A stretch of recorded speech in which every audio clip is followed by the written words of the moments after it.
नमस्कार मंडळी, आमच्या यूट्यूब चॅनलला तुमचं स्वागत आहे. मी 2-4 दिवस झालं व्हिडिओ टाकते, पण काय माझं व्हिडिओच जाईना. ते तुम्हाला कसं व्हिडिओ आवडतात ही मला कमेंट करून सांगा, तसं मी व्हिडिओ बनवून टाकत जाईल.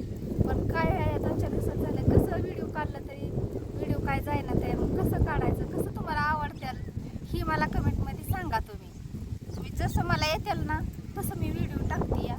पण तसं काय जरा हे वातावरणाच्या ह्याच्यात काय लई वारं ही सुटतंय, पाऊस चिकचिक येते, त्याच्यामुळे मला काय असं बाहेर व्हिडिओ काढता येत नाही. कामात नाही वेळ पण भेटा नाही, त्याच्यामुळे व्हिडिओ नाही तर म्हणजे असं एवढं खास येणार आहे का तुम्हाला आवडणार या.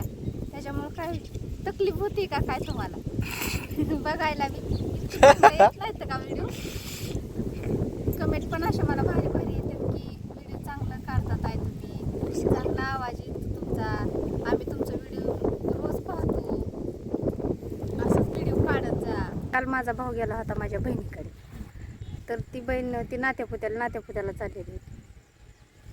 कालीम साखरेवर नाही अशीच गेली, हवेने गेले तर काय नदीला पाणी जे आलेलं होतं, इतकं पाणी आलं होतं की मापाच्या बाहेरच नाही. जण काय नसं नदीला पूर कसा येतो तसं पुलाला पाणी खेटलेलं होतं. मग कशी बशी तिथनं ती पोलिसही होती तरी बी ते रस्ता पार करून गेले. ह्यांना लय भीती वाटायची पाणीही बघून. कधी पाणीही बघितलेलं नव्हतं ह्यांनी. इतकं कशाला पाणी बघितलंय कुठं, विहिरीशिवाय आणि ह्याच्याशिवाय कशाला पाणी बघितलंय. पण अचानक नदी भरलेली दिसल्यावर जाऊ का नको, पण गेली तशीच गेली. मग कमी पाणी झालेलं होतं, पण येताना पाणी कमी झालं. गप्पाही मारल्या गेल्या तिथं, जरा गप्पाही मारल्यानंतर जरा वेळ काय बसली असतेली, काय केलं असेल. मग तिथनं निघाल्यानंतर ना मग आली भागारी, तर फुल एकदम काठोकाठ नदी भरलेली होती.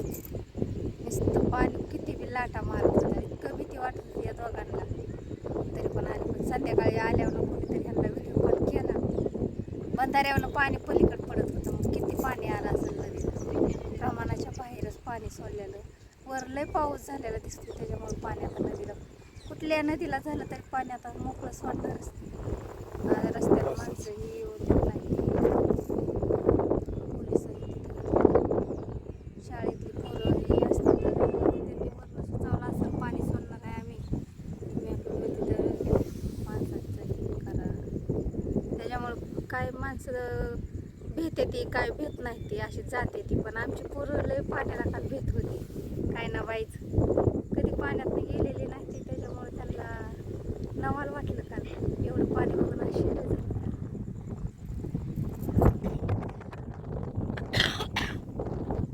वातावरण माघारी आली तर काय पाऊस दिसता, मोकळं मजाळा नाही, सारखी चिमचिम चालूच आहे पावसाची. एकदाच काय मोठा येणार मोकळा सारखी रिपे चालूच आहे. वातावरण सारखं चेंज होतं, माणसाला ते पाणी हे लगे पातया, सर्दी घसं खोकलं चालूच होतं. ते का मी तर आज 7-8 दिवस झाले जाम आहे सर्दीनं, नको झालंय. कशाला नुसतं खाऊ होतंय. गोळ्या खाल्ल्या, दवाखान्यात गेलं तरी काय सर्दीला काय फरक पडतोय, जेव्हा राहायची तेव्हाच राहते सर्दी.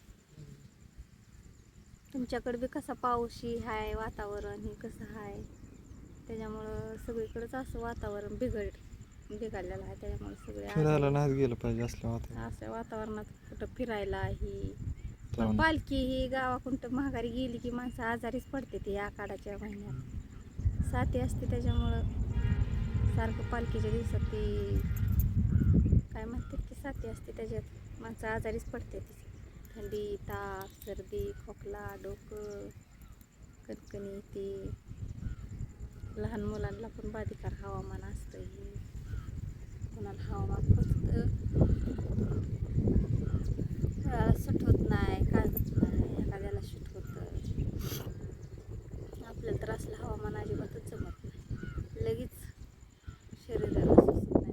म्हणजे काय हवामान असं लगेच घसा पकडतं. पाण्यात थोडा बदल झाला तरी निमित्तच पाहिजे, थोडंसं इकडे गेलंय तिकडे गेलंय लगेच आजारी पडते. मी तर शिर्डी कुठे गेली तुझी? शिर्डी काय इकडे चालते, शिर्डीलाच घेऊन बसली आता. म्हणलं जरा चारावी, आता सकाळपासून तिकडे बांधलेलीच होती गावतात. आता म्हणलं थोड्या वेळ तरी मोकळी सोडावी तिला, सारखं बी बांधून बांधून तिच्या मनाने थोडं सोडल्यावर मग खाती ना ती. बांधून म्हणलं की तेवढ्यातच गिरकं घेत बसती. काय खायची तेवढ्यात. मग काय मोकळं सोडल्या मग जरा पाय बी मोकळा होतो तिचा, तिच्या मनाने तिला खायला भेटतं. त्याच्यामुळे सोडली मोकळी. चिकचिक बी आल्यावर दैवारात खायला येत नाही तिला लय. नुसती वरडत बसते. रस्त्याच्या कडेला बांधली होती. मंडळी असल्या वातावरणात तुम्ही सुद्धा लेकरं बाळं घेऊन कुठं जाऊ नका. नद्यांना वरनं पाणी सोडलेलं आहे, नद्यांना पूर आला या. लहान लेकरांना बालिका राहिली, लहान लेकरं आजारी पडते. सारखं वारं सुटलेलं असतं. वातावरण चेंज होतंय लगेच. कधी भरपूर कामावरले सांगू. सकाळचं प्रश्न सांग की. सकाळी बाबा उठली तर पाणी नव्हतं, ती गेलं तर गावाला. आपल्या दोघापुरतंच पाणी होतं. मग गेली आंघोळ, माझी झाली, तुझी झाली. परत कपडे धुवायला पाणी नव्हतं म्हणल्यावर पाईप ही जोडला. पाईप जोडल्यावर पाणी देवपूजा केली. देवपूजा झाल्यावर कपडे धुतले. सगळी कामं ही आवरल्यावर जरा आराम केला. आता म्हणलं 4-5 वाजत आले तर जरा शिर्डीला सोडावी.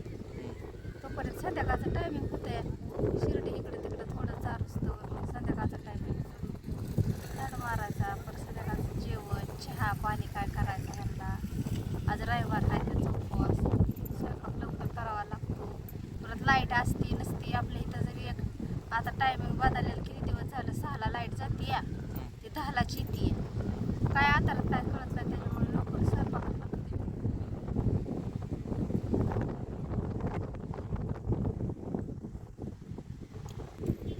संध्याकाळी काय जेवणाचा बेत आहे आज? संध्याकाळी जेवणाचा बेत आहे. आता मेथीची भाजी केली, दुपारी केली. त्यातली थोडी राहिली यार, नीट करायची तशीच. कटाळा आला म्हणून तशीच बनवून ठेवलं. भाजी नीट केली थोडी. आणि जरा झोपलीच जरा. आता बघू आता शिर्डी चारून गेल्यावर थोडी भाजी नीट करते. थोडी राहिली, एवढी तर राहिली आहे. भाजी नीट करते, मेथीची भाजी थोडी करते. शेवग्याची शेंग एक बनवते. सकाळची अजून वांग्याची भाजी असते. शापूची भाजी केलेली आहे. मग काय थोडी मेथीची आणि थोडी ती काय भाजी खात नाही. पप्पू भाजी खात नाही. खातो भाजी कोण? तोच मीच भाजी खातोय. त्याच्यामुळे आपल्यापुरती भाजी होईल. आणि थोडी काय पातळ तुला तोंडी लावायला थोडी भाजी, थोडी शेवगी शेंग दिली तरी होते. शेवगी शेंग बनवते थोडी भाजी. राहिलं काय थोडा भात करायचा, कणिक मळायची थोडीशी, चपात्या करायच्या. सकाळच्या वेळी चपात्या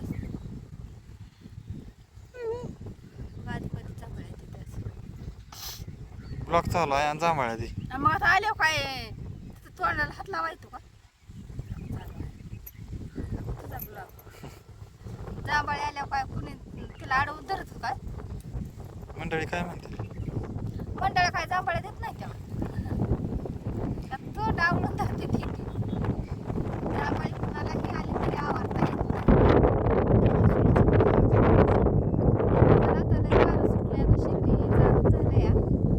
आता स्वयंपाकालाच लागते. काय चहा बी बनवते जरा कडकड गरगरीत दुधाचा, कडक जरा असं म्हणजे जरा शांत आळून जाईल. चहा हे झाल्यानंतर भात बीट टाकते मस्तपैकी. भात झाला की मग शेवगे शेंगाचं भाजी बनवते. भाजी बनवल्याला झाली की लगेच चपात्या लाटून घेते की झाला माझा स्वयंपाक. व्हिडिओ आवडला